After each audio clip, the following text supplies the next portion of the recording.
It's Monty once again from DPL Surveillance Equipment. How you guys doing today?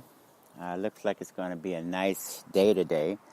We're getting off to a good start at the Henry family here in Camarillo, California. This is our first full day of having absolutely no debt.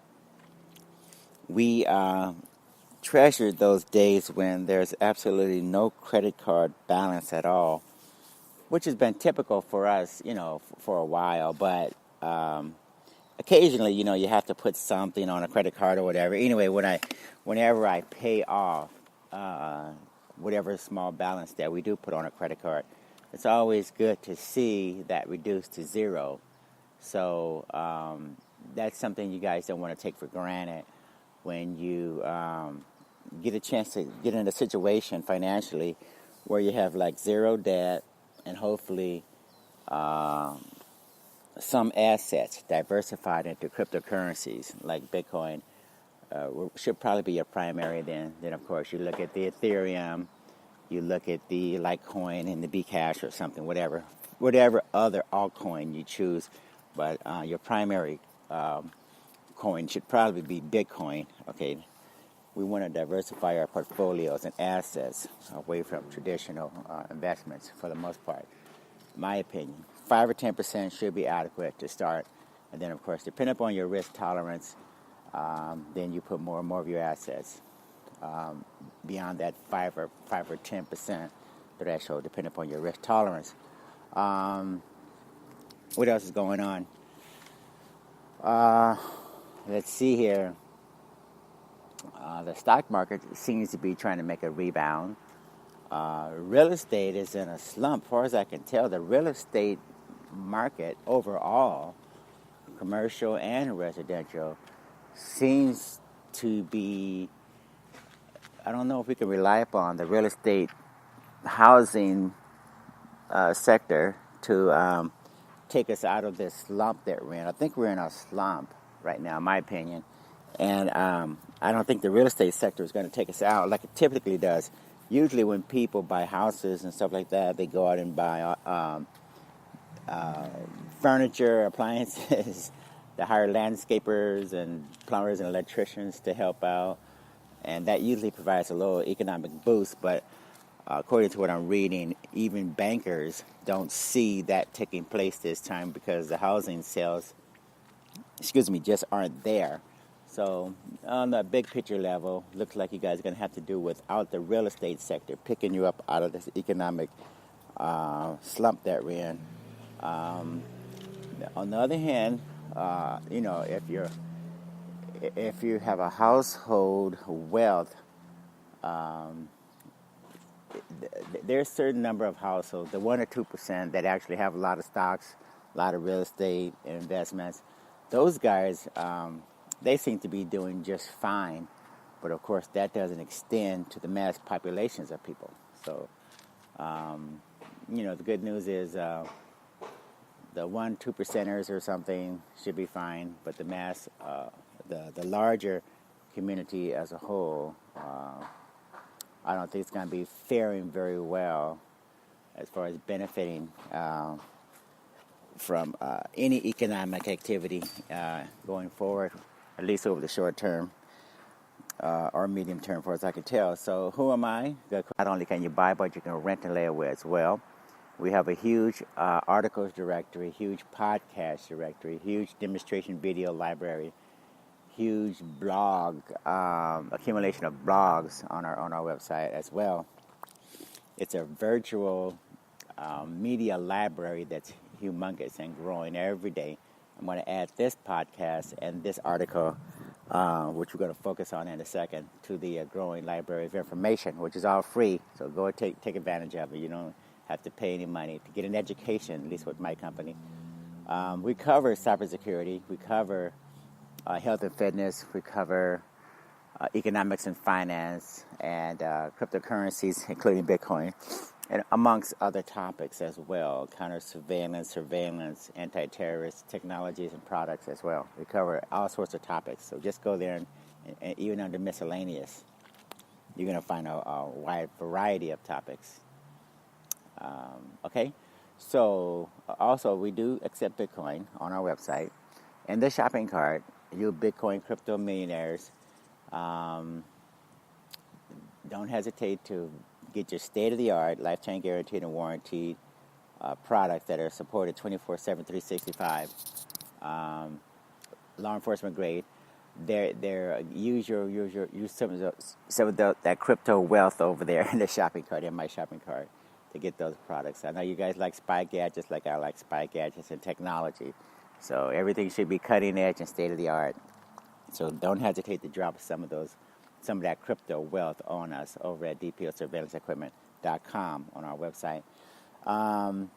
We want to get away from the traditional finance companies. We want to get away from the credit card issuers, the Visas and the MasterCards and the American Express and the Discovers. We want to get away from the Wells Fargos and the Citibanks and the JP Morgan Chase, HBSC,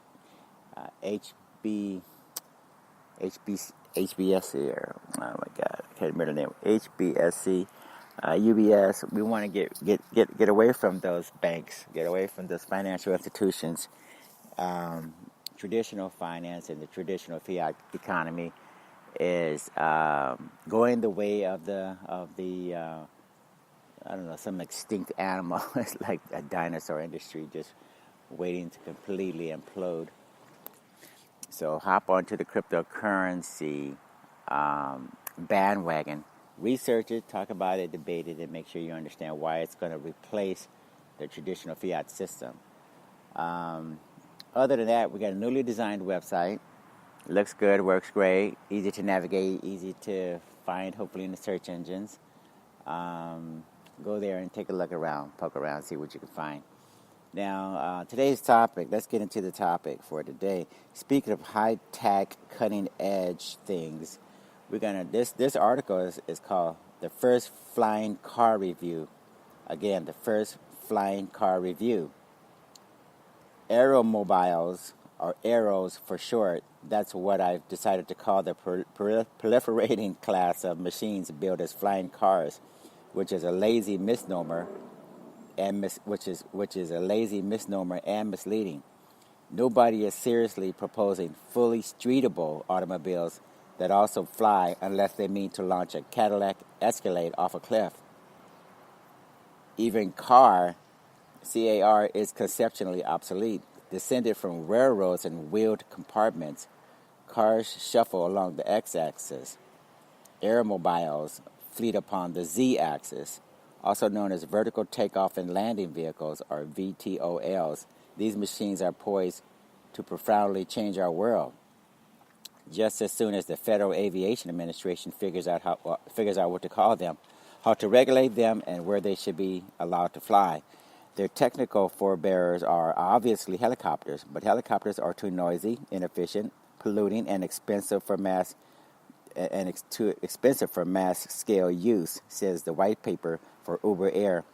I think it's interesting that you guys, Uber Air has a white paper. I think it's in our best interest, as many of us that are interested in this topic, to find the white paper that Uber Air has and see if we can get a hold of it and read it. Uber Air, again, that has a white paper. The company's Aeromobile arm. VTOL aircraft will make use of electric propulsion, so they have zero operational emissions and will likely be quiet enough to operate in cities without disturbing the neighbors.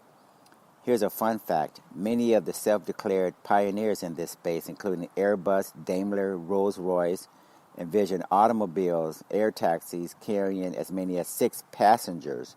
There would be no controls on board. Emergency scenarios assume that a human pilot operating the machine remotely would take over from the computer. I just have to say that even in the autonomous space, I'm reading more and more that as we have these autonomous vehicles, even semi-autonomous, we'll probably have call centers or a type of service center with remote monitoring going on. They'll be looking at the cars that we drive. They'll be looking at the cars that are driving us, rather. And then they'll be monitoring the instruments, monitoring the humans' alertness or wakefulness inside the vehicles to make sure, just in case there's a problem, we can indeed take over, or whether or not, or whether or not the person in the call center or the remote monitoring center, if you will, needs to take over. In other words, there will be human assistance available upon demand, just in case we have an emergency situation. So I see that taking. So that's already taking place, and it looks like it definitely will extend to VTOLs. So going around the room, how does everybody feel about that? Quite apart from establishing metropolis-style air corridors and adequate for flying taxis, do Canada geese have the right of way? Widespread aeromobility will have to overcome the public's compounded fears of aviation and artificial intelligence. That's why I'm here. As the Wall Street Journal's car critic, I have been tasked with an experiential report from the frontier. I'm one of a very few people to have flown in an aeromobile. In this case, a recreational model called the Kitty Hawk Flyer. This single-seat open cockpit 10-rotor machine is designed to give civilian guests, VC funders, policymakers, and even car reviewers a first taste of VTOL flight. Kitty Hawk's management believes the aeromobile industry's long play requires building grassroots support. Actually, with only a 20-minute flight time, the flyer isn't good for much more than evangelizing. We call it a recreational flyer, says Todd Rachard, Kitty Hawk's director of engineering, but we are still thinking of things to do with the design. We want feedback and ideas from the people who come here. I suppressed the urge to offer my first thought. Leaf blower. You'd have to be very dull not to see the potential of aeromobility. Hell, just think what it will do to real estate values in the tri-state area. What if you could commute from the Hamptons to your midtown office in 20 minutes in a zero-emission, bat-out-of-hell aeromobile? What if an Uber Air could pick you up in Santa Monica and drop you off on the slopes of Big Bear 30 minutes later? The commercial possibilities are beyond the dreams of avarice. So here comes Silicon Valley.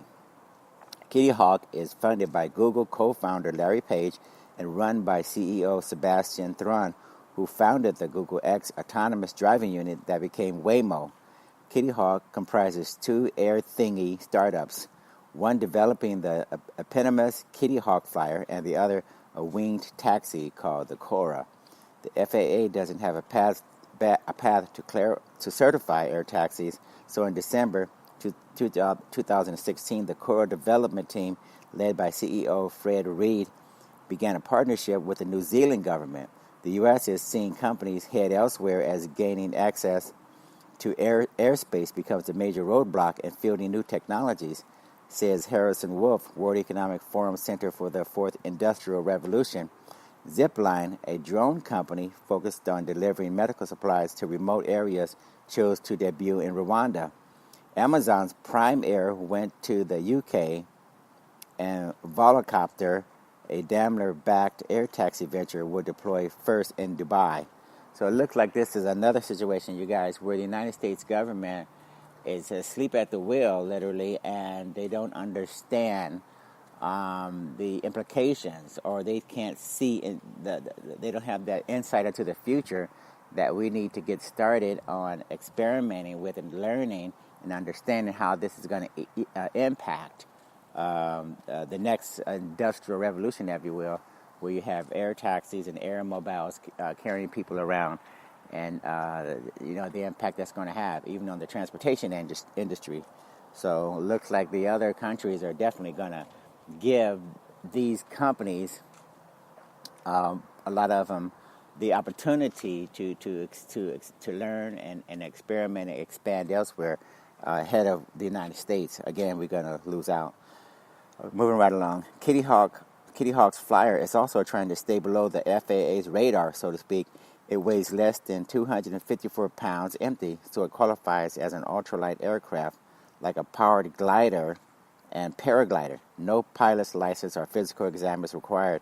To avoid entanglements of the overhead power line variety, Kitty Hawk has set up its base on the sunny shore of Lake Las Vegas in Nevada, a sort of training range and party spot with a beached houseboat for a reception area and paddleboards sprinkled amid the Quonset-like hangars.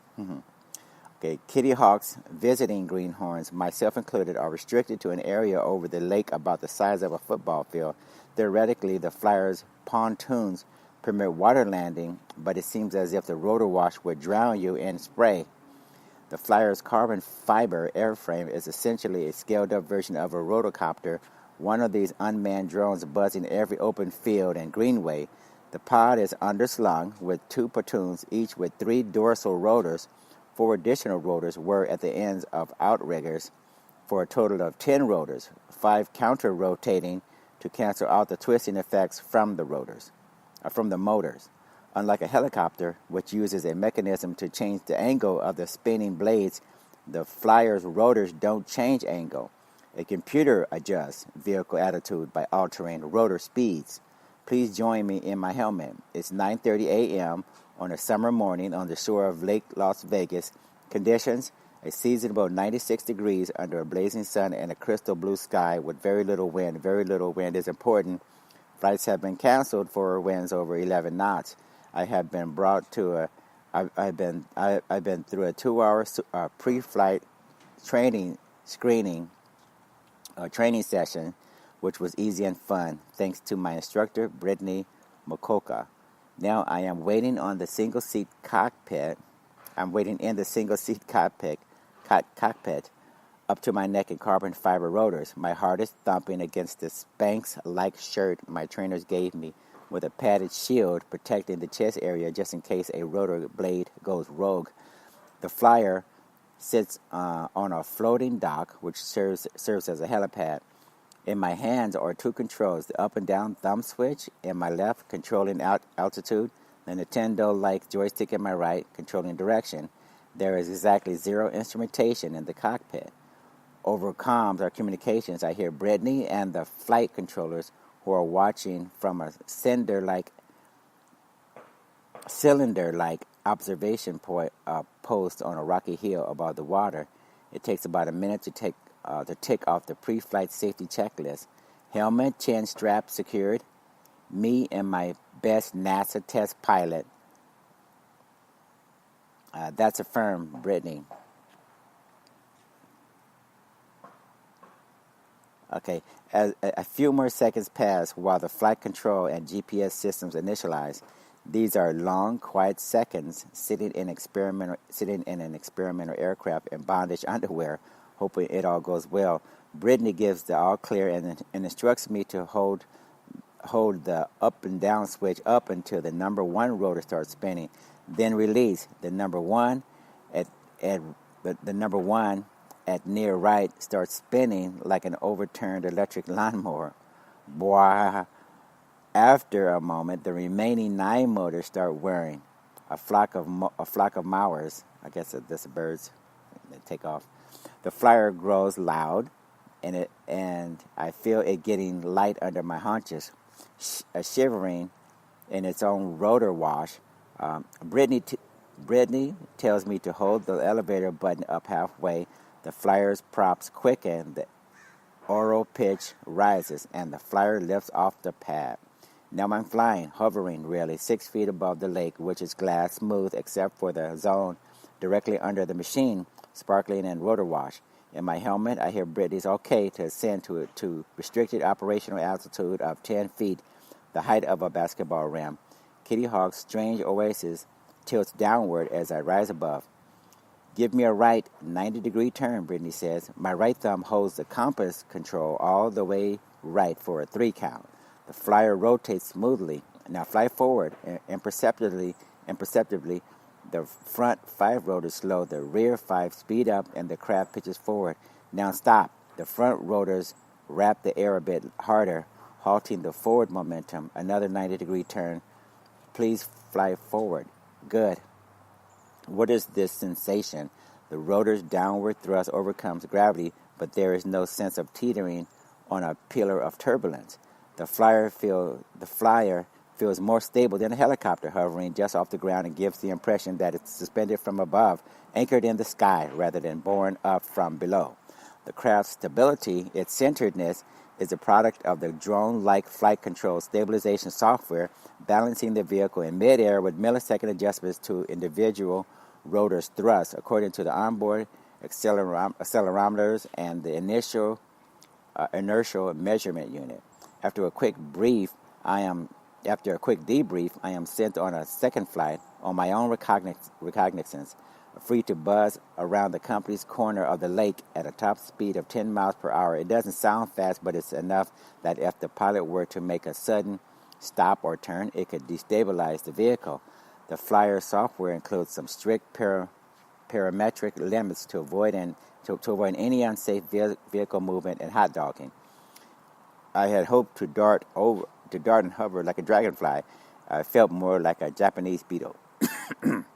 Excuse me. Don't worry, Richard says. It can be much more sporty than this. Come back next year and we'll let it off the chain. So, dear reader, think of me as your Laika, the Soviet space dog, except I landed safely. You want to know, is this new dimension of human movement fun? Is it scary? Will it work? Yes, it is fun, but I will not be satisfied until we have pod racer chariots howling above Manhattan. Anything short of that is a tragic waste of this technology. Is it scary? Not in the slightest. Honestly, the flying machine cake feels pretty much baked. You couldn't knock the Kitty Hawk flyer out of the air with a 12 gauge. And besides, commercial vehicles will likely all have parachutes. Do aeros seem like a good big picture idea? All the research bots flying around the world seem to work well enough in principle, but the step change in aeromobility requires a better battery. Right now, that looks like solid state chemistry, predicted to have 3 to 4 times the energy density of lithium batteries. Futuristic aero visions like Aston Martin's are designed around batteries they expect to have, not the ones they have in hand. When is the future? Solid states are expected to be available within a decade, and 10 years seems about right for the FAA to get its regulatory act together. Really, aeros already work like a charm. It's only paper that keeps them grounded. The aeromobile fleet takes shape. 4 other approaches to electric airborne transportation. The aero taxi, or Uber Air. The ride-hailing giant plans to launch ride-share aeros in 3 cities, Dallas, Los Angeles, and 1 more to be named. The company envisions rooftop aerodrones servicing a fleet of fixed-wing air taxis carrying 4 passengers plus a pilot. Uber Air predicts the cost of aero cab will be comparable to today's Uber X fares. First flight. The goal is to have ongoing demonstrator flights in the air by 2020 and commercial operations by 2023. The Aero Limo from Rolls-Royce. Aerospace giant Rolls-Royce Holdings plc split from the motorcar division decades ago. In July, the company known for commercial jet engines unveiled an electric vertical takeoff and landing concept at the biannual Farnborough Air Show in England. The hybrid electric could carry 5 passengers 500 miles at speeds of up to 250 miles per hour. Just want to note that carrying 5 passengers seems to be pretty good. A 500-mile distance it sounds excellent, and definitely up to 250 miles per hour. This sounds like that could really revolutionize a lot of different things. That's from Rolls-Royce. First flight. Rolls-Royce is targeting the early 2020s to have commercial vehicles in the air. The James Bond Aero, or Aston Martin. Rolls-Royce Holdings plc has joined forces with another old Brit car brand, Aston Martin, which unveiled its insanely sleek sci-fi tinged concept Volante in July. No one can believe how serious all this is and how fast it's coming, says Simon Sproul, Chief Marketing Officer for Aston Martin. First flight. Aston sports car of the air will take flight commercially no earlier than 2025, if then. The Jet Set, or Lilium. Lilium, a German aviation startup, claims the title of first eVTOL jet. Its design features 36 electric jet engines arrayed in rows on movable flaps on the wings and front canards. The flaps rotate to vertical for takeoff and landing and to horizontal for level flight. The designers claim a top speed of 300 kilometers or 186 miles per hour and a range of 300 kilometers. first flight. Lilium will conduct its first manned test flight in 2019 and is targeting early 2020s for commercial operations. So that's it for this article, you guys. This is a review, again, on Aeromobiles or flying cars. Again, flying cars is a little bit of a misnomer. The cars that you see around today, we're not going to put wings on them and thrusters and propellers on them, but we're going to have a new generation of completely redesigned Aeromobiles. Looks like Uber Air and a number of other different companies. Google, Rolls-Royce, as I mentioned, Aston Martin. Everybody's getting into the game. Looks like the vehicles, if you will be monitored remotely just in case there's a problem. People in these remote monitoring centers will probably be looking at the controls, looking at the passengers, trying to figure out whether or not there's a problem. Just in case their vehicles encounter a difficult, strange situation, flock of geese coming, or something happens, they'll be able to take over, or at least wake up the passenger and give them some instructions or something. Anyways, it seems exciting. I can't wait to visit some of these facilities and do some test flights or something. It sounds exciting.